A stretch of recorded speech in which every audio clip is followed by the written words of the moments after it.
Ya, itu salah satu penilaian juri, salah Mhm. satu apa istilahnya kriteria juga gitu. Selain cepat dihapus, kita juga melihat, kami juga melihat perihal strategisnya tempat gitu. Kita nggak memprovokasi untuk para muralis membuat karyanya di fasilitas umum, tapi saya mengatakan kepada mereka untuk membuat mural di ruang publik gitu. Nah, kita lihat ruang publik ini, bagaimana kita memaknai ruang publik, ya justru kita harus cari di mana tempat strategis itu yang dilihat oleh masyarakat sering kali gitu, baik di jalan atau dimanapun.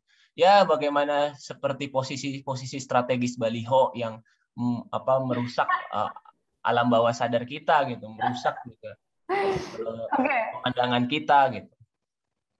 Ya, sedikit disinggung soal baliho nanti kita juga saya juga ingin bahas, cuman sekarang saya kepengen ngebahas tentang muralnya dulu nih karena kan yang sekarang lagi aduh bertebaran di mana-mana mural dihapus gitu. Nah, saya ingin tahu kenapa memilih mural sebagai media kritik untuk menyuarakan aksi karena kan seperti kita tahu di masa pandemi untuk demonstrasi pasti jelas tidak bisa dilakukan karena kerumunan ya.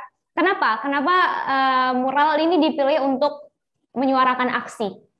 Ya, saya kerap bilang kepada kawan-kawan wartawan itu bahwa eh, menggambar itu adalah watak atau kebudayaan setiap anak. Mungkin setiap anak senang menggambar gitu. Semakin dewasa kita juga masih ada yang kebawa suka menggambar. Bahkan di era 17-an revolusi Indonesia, gambar tuh di mana-mana untuk melawan kolonial gitu. Dan sampai merdeka 74 tahun ini atau 76 tahun ini, ya mungkin di setiap daerah di RT RW gitu desa pada merayakan 17 Agustus dengan menggambar juga gitu. Nah, akan tetapi mural-mural yang bersebaran tersebar di jalan-jalan yang memuat unsur-unsur kritik kok dihapus gitu. Hmm. Sedangkan kayak 17 Agustus gitu kita merayakan Indonesia malah tidak dihapus gitu. Nah, Hmm. apa salahnya gitu? Ya Hmm. udah dengan kebudayaan menggambar inilah kami bersepakat untuk membuat lomba. Oke, lomba mural itu tadi ya. Nah, terus saya ingin dengar pandangan dari Mimin nih, melihat fenomena mural-mural kritik yang banyak dihapus di daerah-daerah. Itu seperti apa sih pandangannya? Apa sih yang dirasakan pertama kali saat tahu ada mural kritik yang akhirnya dihapus gitu? Hmm, saya melihat sih rezim sudah benar-benar menampilkan dirinya sebagai orang yang punya kuasa penuh gitu.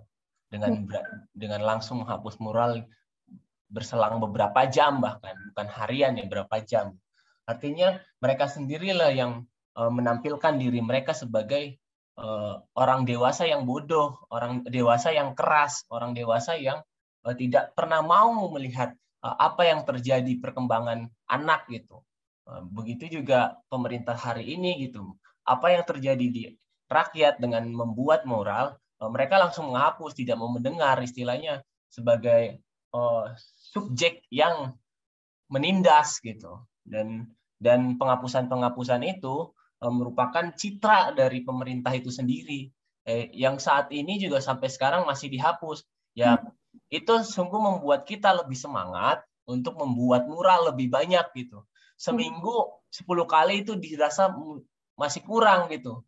Satu hari bahkan 10 mural itu masih kurang. Kita harus lagi memperbanyak bahwa rakyat tetap harus bersuara ketika tidak diberikan ruang-ruang publik atau ruang-ruang kritis untuk menyampaikan keluh kesahnya, kecemasannya, kesedihannya, kemarahannya gitu.